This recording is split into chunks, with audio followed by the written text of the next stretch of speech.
and welcome to the 65th episode of Jazzology, presented by Savage Content. I'm your host, Willard Jenkins. We're here alternating Fridays, giving two jazz fans the opportunity to compete against each other for a chance to win $100. Each contestant will be asked a question worth 2 points. If they're unable to answer correctly, their opponent will have a chance to steal the question for 1 point. We will ask 10 questions, and at the end of the 10 questions, the person with the lowest score will get a bonus question for the opportunity to tie the score, and that is no matter how far they're behind in the score. If they're successful, the game will go to sudden death.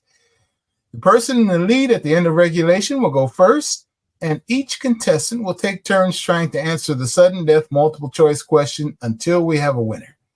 And now let's meet this week's contestants. Our reigning Jazzology champion is Matt Merewitz, the founder and director of Fully Altered Media since 2007. Matt Merewitz has become known as one of the most in-demand publicists and consultants in the world of creative music. Matt resides an hour north of New York City with his wife, daughter, and his chocolate lad. Our challenger for this 65th episode of Jazzology is Ted Panken, an American journalist and former jazz history professor who has written extensively for DownBeat, Jazziz, and Jazz Times magazines, as well as the New York Times, the New York Daily News, and various other publications. Ted Panken has written more than 500 liner notes. Dig that. For more than 20 years, Ted Panken broadcasted jazz and creative music for radio stations like WHPK-FM in Chicago and WKCR in New York. Ted co-authored My Life in E-Flat, the autobiography of Phil Woods, for which he earned the 2021 Robert Palmer Helen Oakley Dance Award for Writing from the Jazz Journalists Association, which honored Ted Panken with its Lifetime Achievement in Jazz Journalism Award in 2016. Happy to say we are both recipients of that award.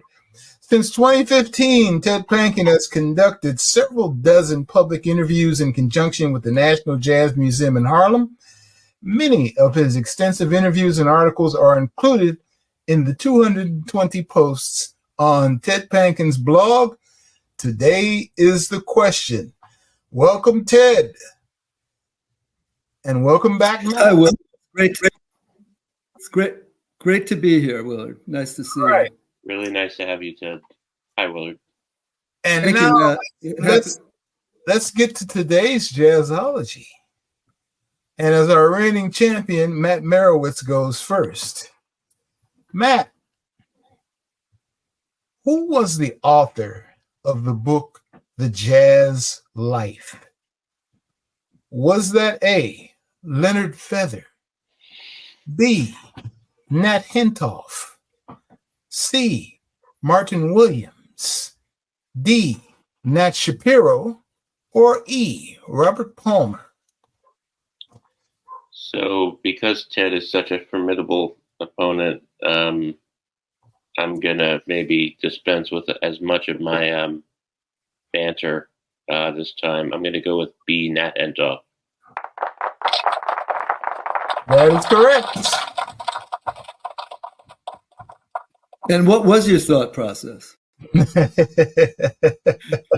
I've watched the last 4 shows, so I'm kind of familiar with how. Well, Ted, you're up next. You ready, Ted? Ready as I'll ever be. All right, Ted. The book titled 4 Lives in the Bebop Business, which was reissued as 4 Jazz Lives by A.B. Spellman, featured 4 musicians: Cecil Taylor, Ornette Coleman, Herbie Nichols, and which of the following? Was it A, Archie Shepp, B, John Coltrane, C, Jackie McLean, D, Max Roach, or E, none of the above? Do you want my thought process first, or do you want the answer? Let's hear your thought process. Well, when I was 15 years old in 9th grade in Manhattan,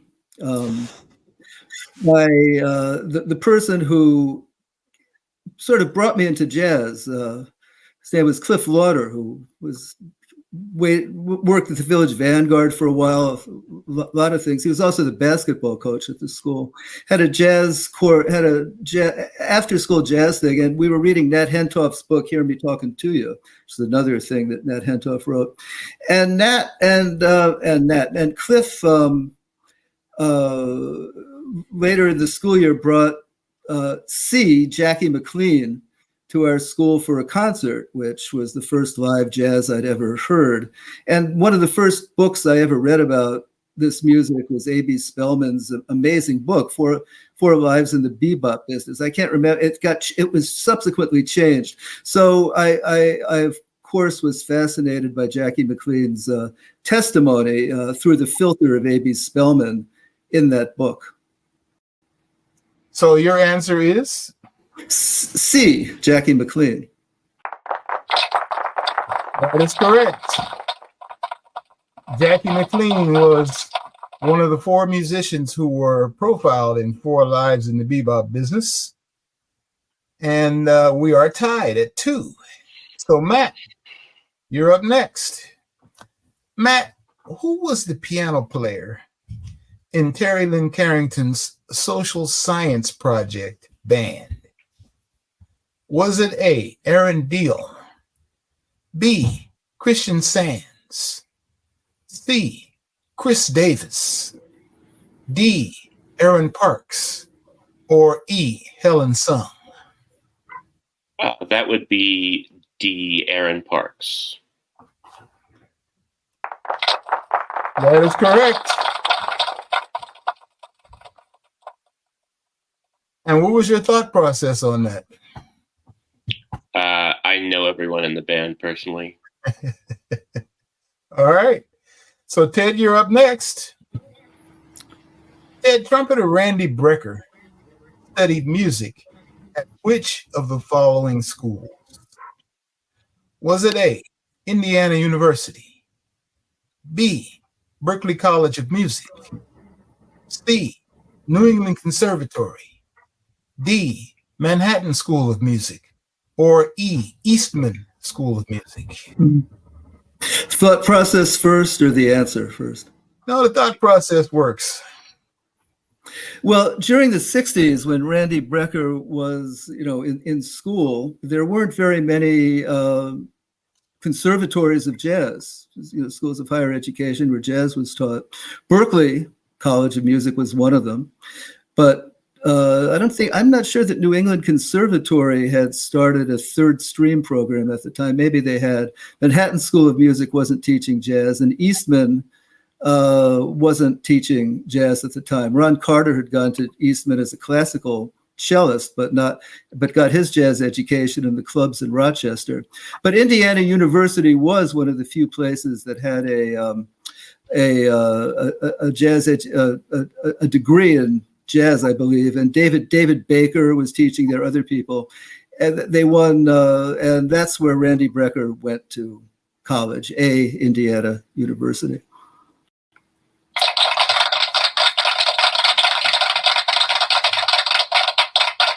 Well, that was a good process of elimination, which is one of Matt Merewitz's skills with this particular competition. So that was a good. Well, I knew it, but nonetheless, that would be. The way you broke it down, that was good.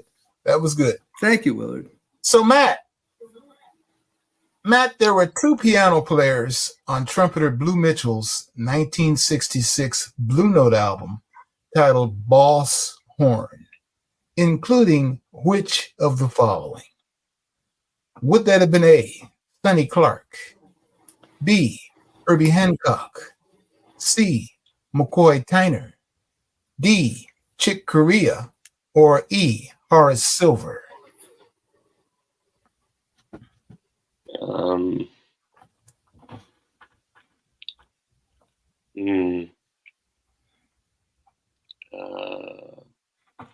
Can I see the question one more time? Yes, there were 2 piano players on trumpeter Blue Mitchell's 1966 Blue Note album titled Boss Horn.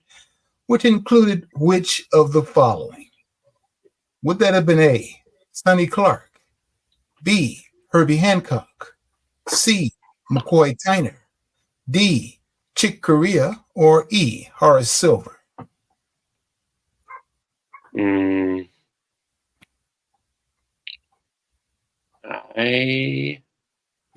Two piano players. So it either one, like probably both are in the answers, and you want me to pick one of two. They were alternating. They weren't playing together. I can't say that. I can't hear you. I'm having. So they were alternating. They weren't playing together. Okay, so I'm gonna go. It's a tough one for me. I associate Blue Mitchell most closely with like Sonny Clark and Horace Silver. I don't associate him with Chick Corea. I don't so much. I guess it very well could be Herbie and it could be McCoy. This is a hard one for me, so it's going to be a guess.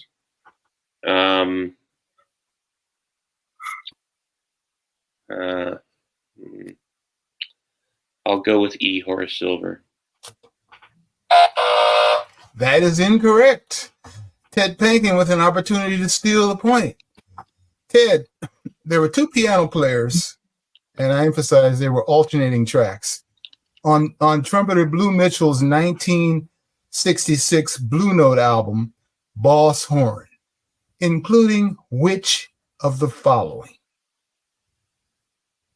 Would that have been A, Sonny Clark, B, Herbie Hancock, C, McCoy Tyner, or D, Chick Corea, and E, Horace Silver has been eliminated?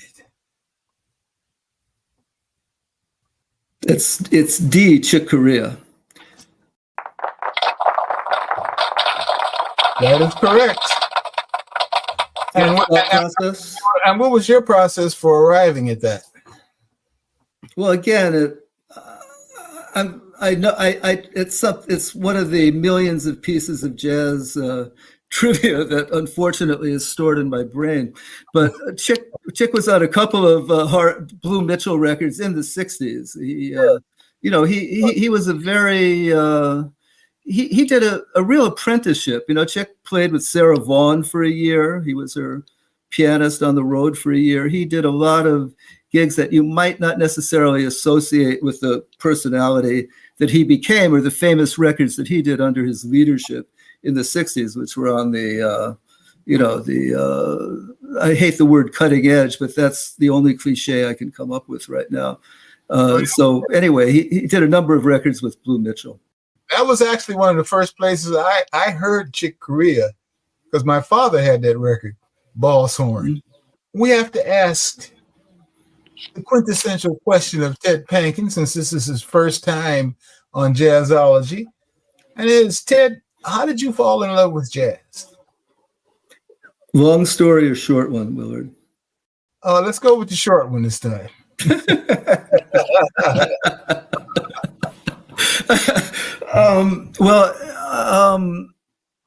As real estate people say, it has something to do with location. I grew up across the street from the Village Gate, which opened when I was 3 years old. So my bedroom window looked out on the marquee of the gate. There's a famous picture that shows a triple bill of John Coltrane, Horace Silver, and I think Nina Simone, maybe. I'm not sure, but anyway, that would, when I was that would have been outside my bedroom when I was 6. So I knew what jazz was. My parents were not involved in it, but they did listen to a lot of folk music because, the Greenwich Village was the center of the, the whole folk scene at that time. And Joni Mitchell and Bob Dylan and, all these people were playing around there. So we had these records, these hootenanny records. Did you ever see those, Willard, hootenanny records? Yes.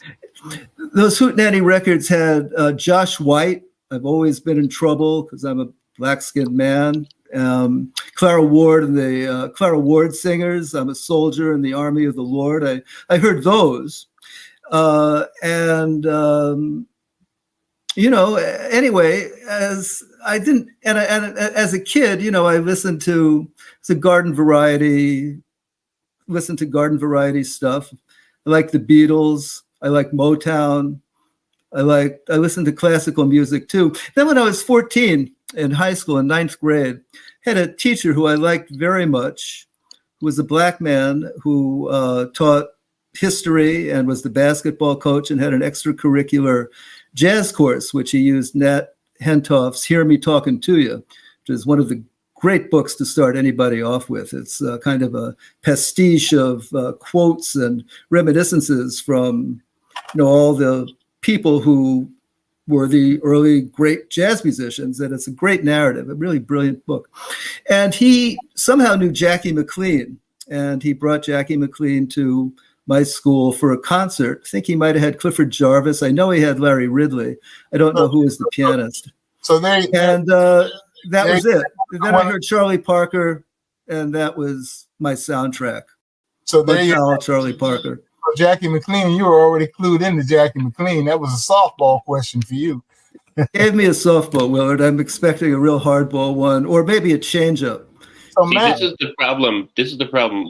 Before this episode was on, and I knew that my competitor would be Ted. I was like, well, Ted is of a much higher grade than a lot of my opponents. Should his questions be harder? But then I realized when I started out, my questions were easier, and then they progressed to be harder. So I realized, well, that's not a sound. Anyway, so let's continue. Well, Willard's going to throw me the Devin Williams changeup. Right. You've answered this question previously, Matt.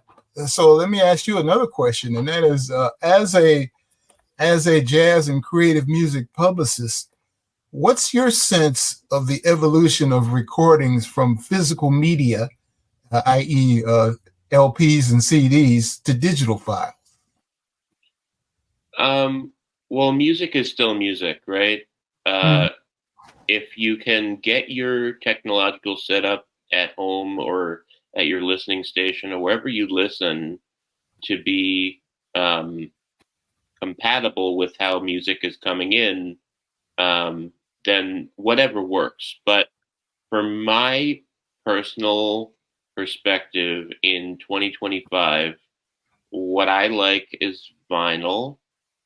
I do listen to some CDs. I still, you both will know, as you are recipients of my mailings, that I still physically mail CDs in the mail to those who like CDs. And I know who those people are, and I still send to those people. I don't send to the people who don't want CDs. And I try not to impose my personal preferences on the journalists, because I know that, this is a longer answer than I bargained to give, but I know that the journalists are doing this work for close to nothing in remuneration. And so therefore I want to, well, thanks for that recognition. I want to please them and make the job as easy as it possibly can be for them. So I think that with that framework in place, I don't lament, although I do lament the loss of liner notes, and specifically of the backs of jackets where you have personnel and all that kind of information listed. I mean, even in the 1990s, that was prevalent on CDs. It wasn't always the case. I mean, I think I remember Joshua Redman had an album called Beyond that didn't have all the personnel on the back cover. You had to open the booklet to get that information. And I think it also came with one of those slip covers like the ECM records do. But, it's the way that things have evolved. And I know that for a whole generation of people below my age even, and I'm 41, physical media is not something that they know. But obviously, we have this resurgence in vinyl. I listen to a ton of my own music on digital platforms. I love listening on Bandcamp. There's lossless options, but I think it's a continuum, and again, it's all still music. So if you can get your technology set up in a way that works for you, and you can listen, it's all still music. All right. Well, on that note, our record of the week is a CD. In this case, it's a brand new release from Wayne Shorter, and it's called Celebration Volume 1. It features Wayne Shorter's great quartet with Danilo Perez, John Patitucci, and Brian Blade in concert. And although Wayne has joined the Ancestors, this particular recording had Wayne's seal of approval because he listened to all of these files and whatnot long before he passed. So he had put the thumbs up on the release of this particular recording. And again, it's called Wayne Shorter Celebration Volume 1, and it's a 2 CD set. This week's mid-show break is brought to you by a new podcast for film buffs. It's called Savage Movie Night Podcast. Each episode explores a film's production, plot, actors, behind the scenes, and curious facts behind films that impacted, or in some cases should have, impacted American culture. Led by 3 hosts from 3 different generations, Savage Movie Night Podcast is available now on Spotify, Apple, YouTube, and other leading podcast services. So grab some popcorn and subscribe now to Savage Movie Night Podcast. So, Ted, you're up next. Are you ready? Yep. As ready as you'll ever be, right? All right, Ted. That's what I said. Which of the following artists recorded an album titled simply Free? Would that have been A, Benny Golson, B, Archie Shepp, C, Sonny Rollins, D, Roland Kirk, or E, Art Blakey?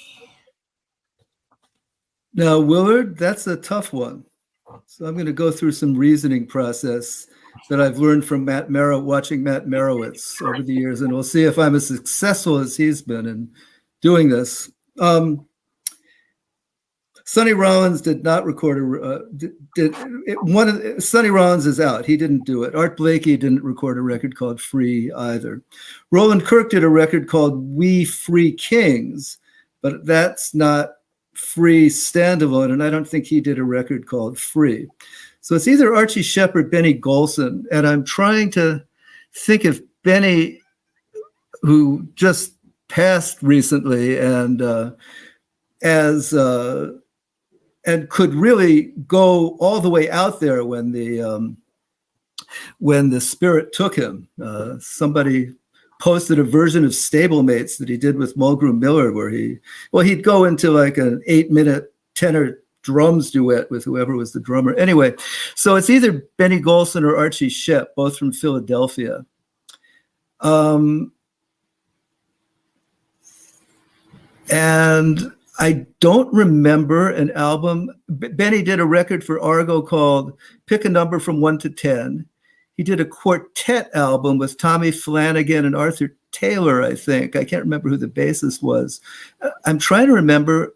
Maybe that was called, I'm going to say A, Benny Golson. That is correct. And, I appreciate your process of elimination, because the easy process of elimination would have been to say, well, Benny just passed, so it must be him. But yes, he did a recording called Free. And, interestingly enough, the others all made recordings that had the word free in the title, but no specific title of Free. That was Benny Golson. So, Matt. Very good record. Yes, it is. Matt, you're up next. Matt, whose group was originally named the Barons of Rhythm? Would that have been A, Duke Ellington, Mm. B, Count Basie, C, the Jazz Messengers, D, the Jazz Crusaders, or E, Woody Herman? Wow. I feel like this is way beyond my scope. But I'm just the period where the words like barons would have been kind of used in popular parlance. I feel like, if we're looking historically at these groups, Ellington obviously comes first, Basie comes second, Woody Herman comes third, the Messengers come fourth, and Jazz Crusaders come fifth. So to me, it's got to be somewhere between. Although, honestly, I don't know. Woody Herman was probably born before Count Basie, so, or they were kind of right in the same age group. I mean, Woody Herman was a vaudeville performer. Barons of Rhythm. For me, it's somewhere between Duke Ellington and Woody Herman.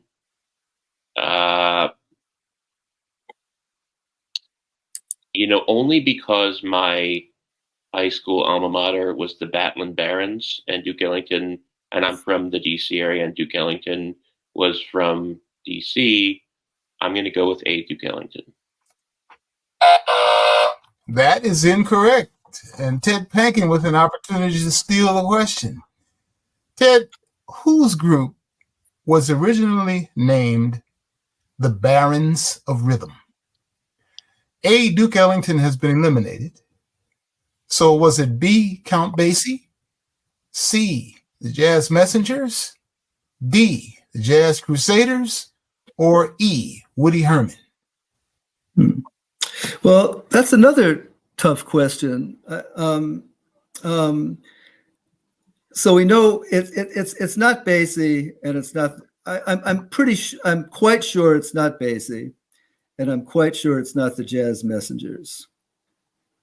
So I could be wrong, but that leaves the Jazz Crusaders and Woody Herman.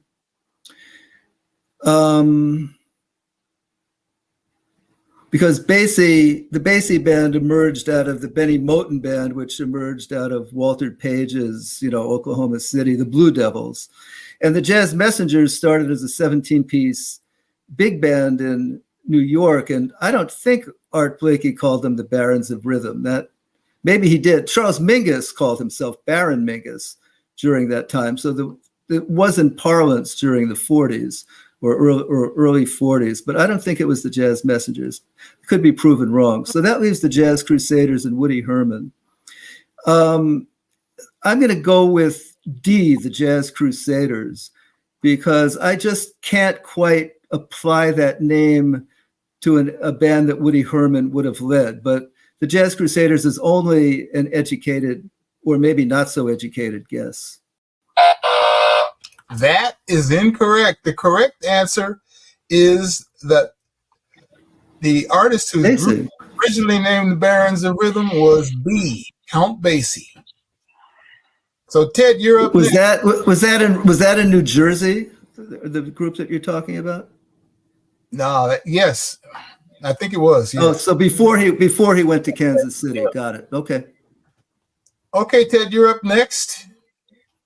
Ted, which of the following jazz musicians was born John Haley? Was it A, Chico Hamilton, B, Doc Cheatham, C, Zoot Sims, D, Pepper Adams, or E, Slim Gaillard? Okay. Thought process. Chico Hamilton's given first name was, I believe, Forrestal or Forrest Thorne or something along those lines.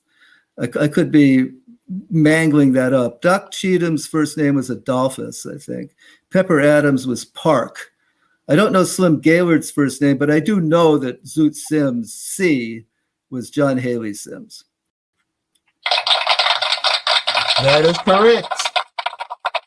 Zoot Sims was born John Haley. So, Matt, you're up next. Got a time to play catch up. Matt, in addition to playing and mastering the bass, what other instrument did Scott LaFaro play?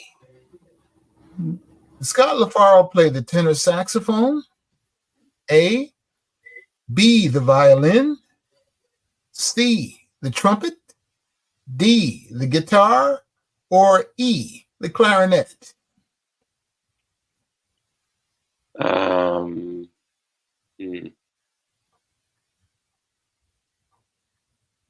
Scott LaFaro.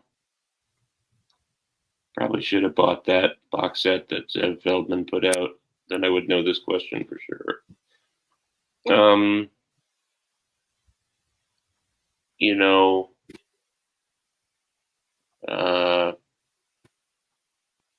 there's really no, I mean, I would imagine it would be another string instrument, but I don't know. That could be the old Willard Jenkins,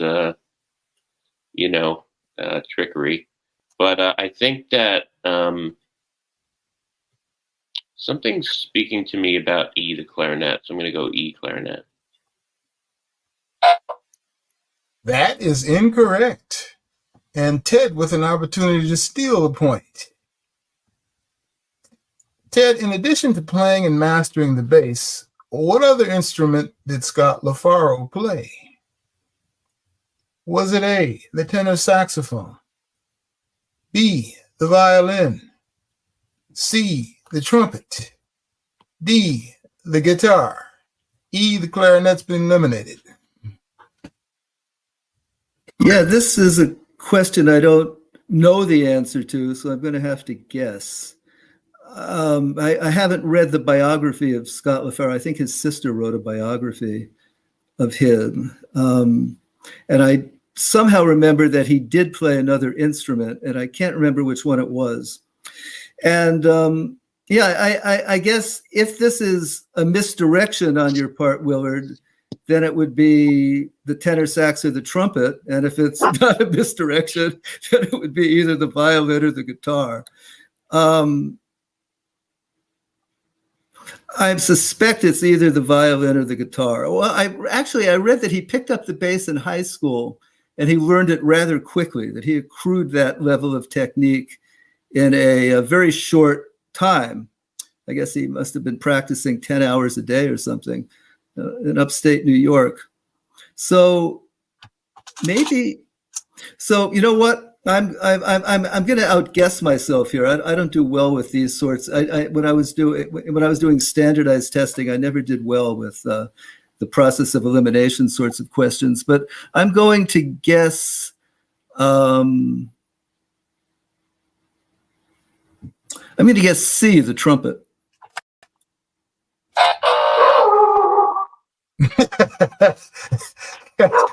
That bark was right on top. The correct answer to that question is Scott LaFaro played tenor saxophone or this other instrument. So Ted, you're up next. Ted, Ross Russell was the founder of what jazz record label? Was it A, Dial, B, Clef, C, Commodore, D, Prestige, or E, Riverside? Thought process first, right, Willard? Yeah. Riverside Records was owned by Orrin Keepnews, who founded it in 1956, I believe, was the first Riverside record. Prestige was run by a guy named Bob Weinstock, who had a mail order business out of his house for a while, and then went to all the clubs on 52nd Street and started Prestige in 1949 with Lenny Tristano, great Sonny Stitt record with Bud Powell and Max Roach, stuff like that. First Lee Konitz records. And out of Prestige came, people like Don Schlitten and Ira Gittler and a lot of people. A lot of people came out of that. So it's not Prestige. Commodore Records was run by Milt Gabler, who had a great record shop in Midtown in the late 30s. And he's the one who founded Commodore, which was an incredible label in the 30s. I mean, apart from the Billie Holiday's Strange Fruit and Fine and Mellow, they record, and Lester Young and all these amazing records. It's not Clef, which I think was one of Norman Granz's subsidiary labels in the early 50s. And Ross Russell founded Dial Records in, I guess, 1946 or 47, and was in 46, and he was recording Charlie Parker when Charlie Parker came out to Los Angeles. I think he might have, I'm not sure if he founded the label to record Bird or had the label and recorded Bird, but in any event, it's Ross Russell, A Dial Records. That is correct. Ross Russell did indeed found Dial Records, and as you said, in 1946. He recorded the first bebop tenor solo by Teddy Edwards called Blues and Dodo's Flat. Oh, there you go. There you go. Sorry. We got a formidable challenger here today, but Matt has an opportunity to tie the score with our bonus question. So, Matt, which of the following musicians did not appear on a cover of Time magazine? Was it A, Louis Armstrong, B, Dave Brubeck, C, Thelonious Monk, D, Billie Holiday, or E, Duke Ellington?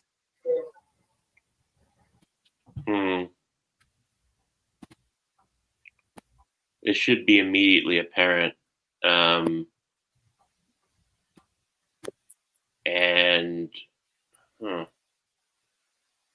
know that Brubeck, Monk, and Ellington all appeared on the cover. I know that for sure. So it's got to be between Louis Armstrong and Billie Holiday. This was tough. I think we've got our new Jazzology champion today. I think I'm going to go D, Billie Holiday. That is correct. And you have succeeded in tying the score. And now we go to sudden death, and we start with Ted. Our sudden death question is, which of the following musicians grew up in St. Joseph, Missouri? Was it A, Fletcher Henderson, B, Lester Young, C, Coleman Hawkins, D, Lester Bowie, or E, Oliver Lake? Well, here's my process. Here's my thought process. Oliver Lake grew up in St. Louis, and although he and Lester Bowie met in St. Louis, Lester was born in Frederick, Maryland, where I believe Willard will be attending a concert this evening or tomorrow. Lester Young, I think, was born and raised in New Orleans, although his father had a traveling band, so he grew up also on the road and lived in Minneapolis for a while. And Fletcher Henderson, I believe, was from Atlanta, although I could be wrong about that. The answer is C, Coleman Hawkins. Yes, indeed. It was Coleman Hawkins who grew up in St. Joseph, Missouri, and we do have a new Jazzology champion. Congratulations to Ted Panken on winning our 65th episode of Jazzology. We encourage everyone to try your hand and play Jazzology. And if anyone watching would like to become a contestant on Jazzology, click the link below and simply fill out the form. You must be 18 years old or older, and be sure to follow us on social media at Jazzology Trivia Show to get all the latest news and updates. Thanks so much to Matt Merewitz, our all-time Jazzology champion, and Ted Panken, our new Jazzology champion. and to everyone who joined us for our 65th episode of Jazzology today.